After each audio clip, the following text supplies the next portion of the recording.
Quick video and talk to you about Google Chrome extensions. Imagine whether you're on an iPhone or an Android, is extensions are like apps, but for Google Chrome.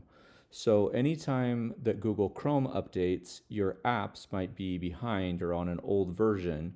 Sometimes the apps are out of date, sometimes Google Chrome is out of date. So 95% of the time that Google Chrome is going to update on its own, and then those apps will then go along with it, right? Now, the developers of the apps have to go through and update different things, and that's not really about this. This is how to manually or force update your Google Chrome browser. So you can see that I have all these extensions, and sometimes what happens is they don't work, or they quote unquote break, and they're not really broken, it's just that Chrome has updated. So the easiest way to manually or force update Chrome is to go over to the three dots, scroll all the way down to settings, and then you'll see a little bit of information here, but then you're going to go about Chrome, and you can see right here that there is actually an update available for Chrome.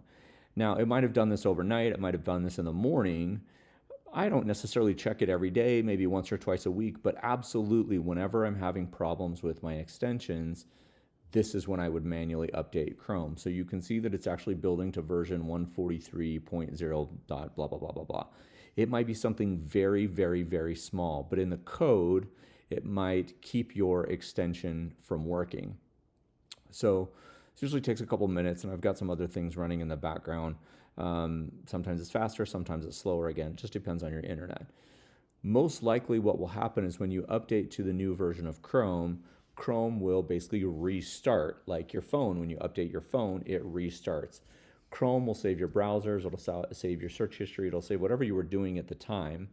But when this is done, you'll see a little comment right here. It says that Chrome is up to date, or Chrome is on the latest version.